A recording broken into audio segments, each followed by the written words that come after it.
ഇത്തരമൊരു സാഹചര്യത്തിൽ ഏറ്റവും കൂടുതൽ വേണ്ട കാര്യങ്ങളിലൊന്ന് ഇതിൻ്റെ ടൂൾസും ഇതിൻ്റെ വാഹനങ്ങളും ഇതിലെ ആളെ രക്ഷിക്കാനുള്ള തോണികളും എന്നതുപോലെ തന്നെ വാക്കുകളുമാണ്. മനുഷ്യരോടുള്ള വർത്തമാനമാണ്.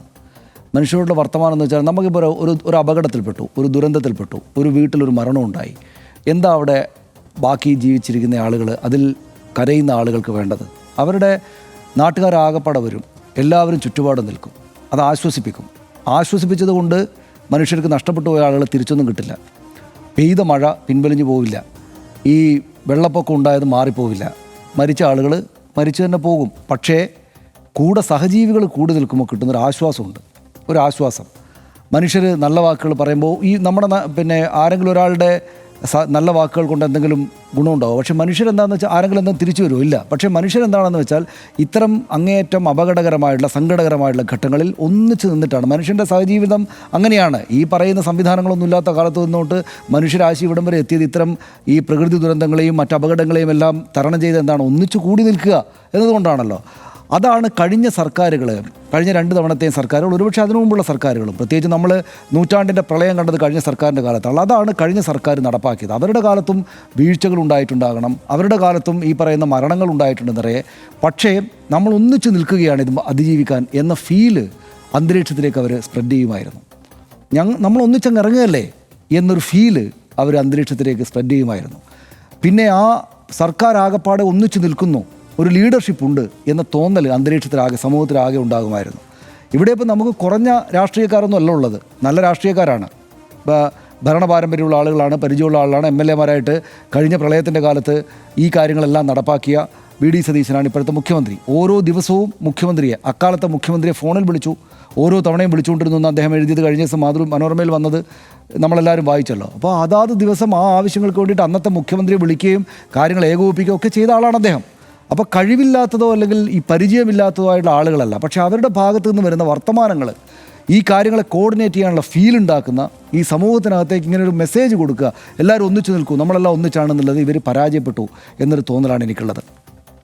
മുരളീധരൻ എല്ലാ വിഷയത്തെക്കുറിച്ചും തമാശ പറയുന്നു, അനാവശ്യമായുള്ള തമാശ പറയുന്നു എന്ന തോന്നൽ എനിക്ക് ഈ സർക്കാരിൻ്റെ ഉണ്ടാകലിന് ശേഷം, ഈ സർക്കാർ രൂപീകരണത്തിന് ശേഷം ഉണ്ടാക്കിയൊരു മന്ത്രിയാണ് മുരളീധരൻ.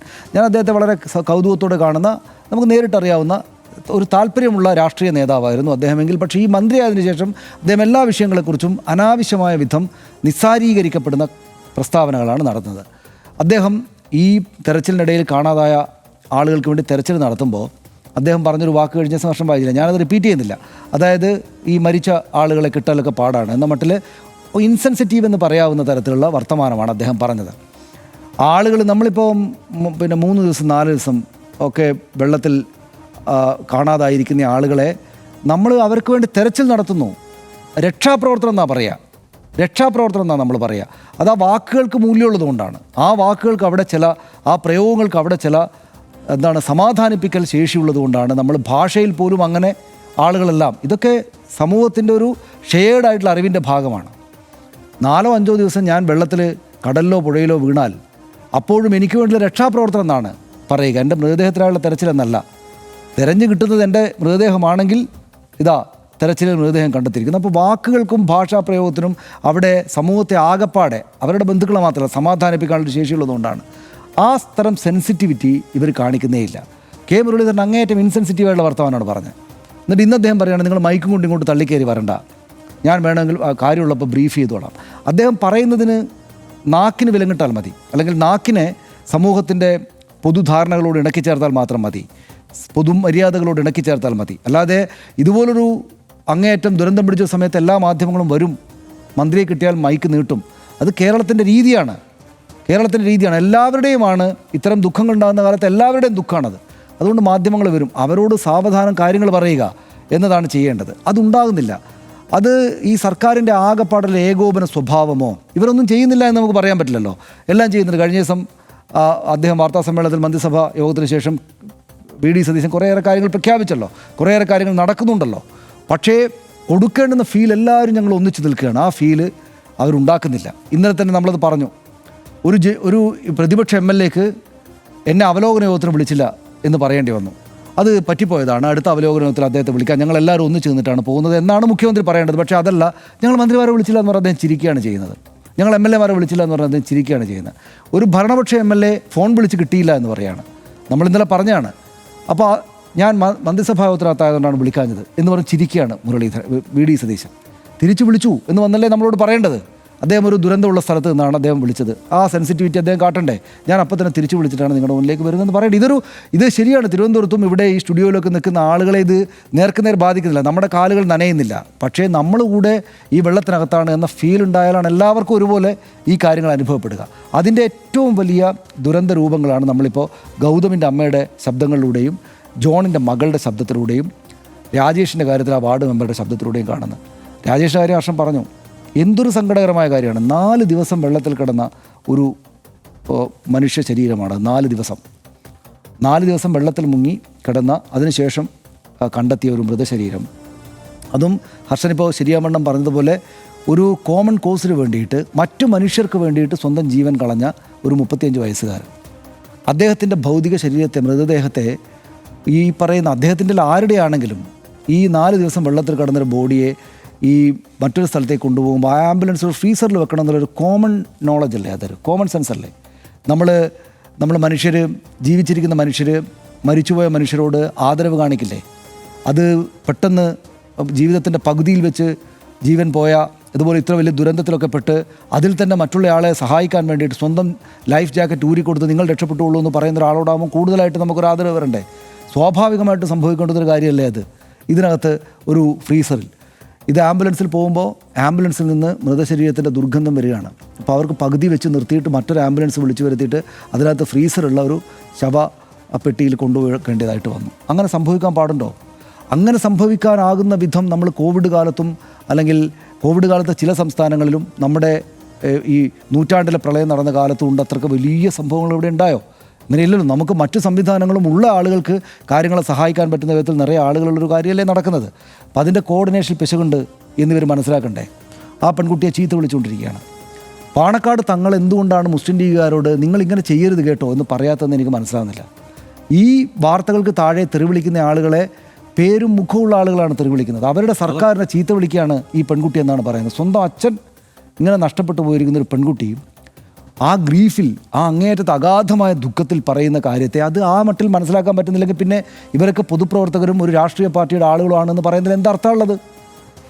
നമ്മുടെ പാർട്ടിയുടെ ആളുകൾ ഇങ്ങനെ ചെയ്യരുത് കേട്ടോ എന്ന് പാണക്കാട് തങ്ങളും കോൺഗ്രസ് പിന്നെ കുറേ കൂടെ ചെതറിയൊരു കൂട്ടരാണ്. ഇവർ ഒരു കേഡർ സമാനമായിട്ടുള്ള ആളാണ്. എന്തുകൊണ്ടാണ് അദ്ദേഹത്തിന് പറ്റാത്തത്? അതായത് കോവിഡിൻ്റെ കാലത്തും പ്രളയമുണ്ടായ കാലത്തും പള്ളിക്കകത്ത് ഭൗതിക ശരീരങ്ങൾ ജാതിമത വ്യത്യാസമില്ലാതെ കൊണ്ടുവന്നിട്ട് അതിൻ്റെ സംസ്കാര ചടങ്ങുകൾ നടത്താം എന്ന് പറഞ്ഞ, വയനാട്ടിൽ ഇത്രയും വലിയ ദുരന്തം ഉണ്ടായതിനു ശേഷം സമയബന്ധിതമായിട്ട് വീടുണ്ടാക്കിയിട്ട് മതജാതി വ്യത്യാസമില്ലാതെ അവിടെ ആളുകളെ കയറി താമസിപ്പിക്കാൻ വേണ്ട കാര്യങ്ങൾ നടത്തിയ, മാനുഷികതയുടെ വലിയ മൂല്യങ്ങൾ കാണിച്ച ഈ പാർട്ടിയുടെ നേതൃത്വം അവിടെ ഇരിക്കെ, നിസ്സംഗരായിട്ടിരിക്കെ ഇവരിങ്ങനെയൊക്കെ തെറിവിളിക്കുന്നത് എങ്ങനെയാണ് ന്യായീകരിക്കാൻ വേണ്ടി പറ്റുക? ഇതൊക്കെ ഒരു സൊസൈറ്റി എന്ന നിലക്ക് അങ്ങേയറ്റം വഷളായിട്ടുള്ള കാര്യങ്ങളാണ്. സൊസൈറ്റി എന്ന നിലക്ക് മനോവൈകല്യങ്ങളുള്ള മനുഷ്യർ ഇങ്ങനെ നേരത്തെ ഉണ്ടായിരുന്നു. പക്ഷേ അതിനു മുകളിൽ രാഷ്ട്രീയ അധികാര കേന്ദ്രങ്ങളുടെ പവറുള്ള ശബ്ദം ഇങ്ങനെ മുഴങ്ങുമായിരുന്നു. നമ്മൾ ഒന്നിച്ച് നിൽക്കണം, നമ്മൾ ഒന്നിച്ചിറങ്ങണം, നമ്മളെല്ലാവരും കൂടെ നിൽക്കുകയാണ്, സ്നേഹത്തിൻ്റെയും സാഹോദര്യത്തിൻ്റെയും നമ്മളെല്ലാം ചെയ്യുന്നുണ്ടെന്ന തോന്നലിൻ്റെയും ഇതെല്ലാവരും ഒന്നിച്ച് നിൽക്കേണ്ടുന്ന സമയമാണ് എന്ന ഫീൽ ഉണ്ടാക്കുന്ന വർത്തമാനം വരുമായിരുന്നു. അധികാര പദവിയിലുള്ള മനുഷ്യരിൽ നിന്ന് വരുന്ന വർത്തമാനങ്ങൾ, അതിൻ്റെ ഇമ്പാക്റ്റ് സ്വാഭാവികമായിട്ട് തരംഗങ്ങൾ എന്ന പോലെ സമൂഹത്തിൽ പ്രതിഫലിക്കും. എല്ലാ ആളുകളും അതിന് വഴങ്ങും. അങ്ങനെയുള്ള വർത്തമാനങ്ങൾ ഉണ്ടാകുന്നില്ല. വാശി പോലെയാണ്.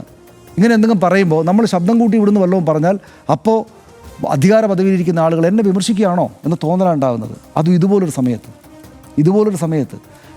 സമയത്ത് അതിനെ മറികടക്കാനുള്ള മാനുഷികമായ ഔന്നത്യം ഉണ്ടാകുന്നില്ലെങ്കിൽ പിന്നെ ഭരണാധികാരികളെ കൊണ്ട് എന്താണ് കാര്യം? അപ്പോൾ അങ്ങനെ ഉണ്ടാകുമ്പോൾ ആ ഒരു മന്ത്രിയും പറയില്ല ഈ ഡെഡ് ബോഡിയൊക്കെ വരാൻ കുറച്ച് സമയം എടുക്കും കേട്ടോ എന്ന മറ്റൊരു ഇൻസെൻസിറ്റീവായിട്ട് ആരും പറയില്ല, ഒരാളും പറയില്ല. ഈ അങ്ങേയറ്റം വലിയ ഗ്രീഫിൽ, സങ്കടത്തിൽ നിന്ന് ആളുകൾ, ബന്ധുക്കളെ നഷ്ടപ്പെട്ട മനുഷ്യർ ചൂടാകുമ്പോൾ, അവരുടെ ശബ്ദം പൊങ്ങുമ്പോൾ അതിനെ നല്ല കാരുണ്യത്തോടെയും സഹജീവി സ്നേഹത്തോടെയും അർഹിക്കുന്ന വികാരത്തോടെയും കാണാൻ എല്ലാ നേതാക്കൾക്കും പറ്റും. അങ്ങനെ ഉള്ളൊരു ഒരു ഭരണകേന്ദ്രം ഉണ്ടെങ്കിൽ, അങ്ങനെ കാര്യങ്ങൾ കൈകാര്യം ചെയ്യുന്ന ആളുകളുണ്ടെങ്കിൽ കണ്ടെത്തുന്ന ഓരോ ഭൗതിക ശരീരവും, അതിപ്പോൾ രാജേഷിൻ്റെ ഇത് മാത്രമെന്നല്ല ആരുടേതും, അത് അർഹിക്കുന്ന അങ്ങേയറ്റത്തെ ആദരവോടുകൂടി തന്നെ ഫ്രീസറിലും മറ്റും തന്നെ സംവിധാനങ്ങളോടുകൂടി തന്നെ പുറത്തേക്ക് പോകൂ. അപ്പോൾ ഈ ഒരു പ്രശ്നം ഇവർക്ക് ചെറിയ കാലമേ ആയിട്ടുള്ളവർ വന്നിട്ട് എന്നതൊരു കാര്യം തന്നെയാണ്. അവരൊരുപാട് കാര്യങ്ങൾ ചെയ്യുന്നു എന്ന കാര്യവും നമുക്ക് നിഷേധിക്കാവുന്നതല്ല. പക്ഷെ അവരുടെ വീഴ്ചകൾ അവർ പരിഹരിക്കേണ്ടതാണ്. അവരുടെ വീഴ്ചകൾ ഞാൻ കാണുന്നത് അവരുടെ വർത്തമാനത്തിൽ ഉള്ള പെശകാണ്. അവർ വർത്തമാനം പറയണം എന്ന് അവർ വിചാരിക്കുന്നില്ല. ഇത് ഞങ്ങൾ പറയുന്നത് കഴിഞ്ഞ സർക്കാരിൻ്റെ കാലത്ത് ഇങ്ങനെയെല്ലാം പറഞ്ഞത് എന്തോ പരിഹാസ്യമായിട്ടുള്ള കാര്യമാണെന്ന് വിചാരിക്കുന്ന ഒരു കൂട്ടരാണ് ആ രാഷ്ട്രീയ പാർട്ടികളുടെ, ഇപ്പോൾ ഭരിക്കുന്ന രാഷ്ട്രീയ പാർട്ടികളുടെ താഴെ നിൽക്കുന്നത്. പക്ഷേ അവർക്കനുസരിച്ച് താഴരുത്. അവർക്ക് അണികളേക്കാൾ മുകളിൽ നിന്നിട്ട് ഇത്തരം കാര്യങ്ങളുടെ ശരിയായ, ലോകത്ത് എവിടെയാണെങ്കിലും ഇത്തരം സന്ദർഭങ്ങളിൽ എന്താ ഉണ്ടാവുക, അത്തരത്തിലുള്ള ശരിയായ വാക്കുകളും വർത്തമാനങ്ങളും പറയാൻ ഈ മന്ത്രിമാരും മുഖ്യമന്ത്രി അടക്കമുള്ള ആളുകളും മറ്റ് സംവിധാനങ്ങളും തയ്യാറാകണം എന്ന് പറയുകയാണ് നമ്മൾ വേണ്ടത്.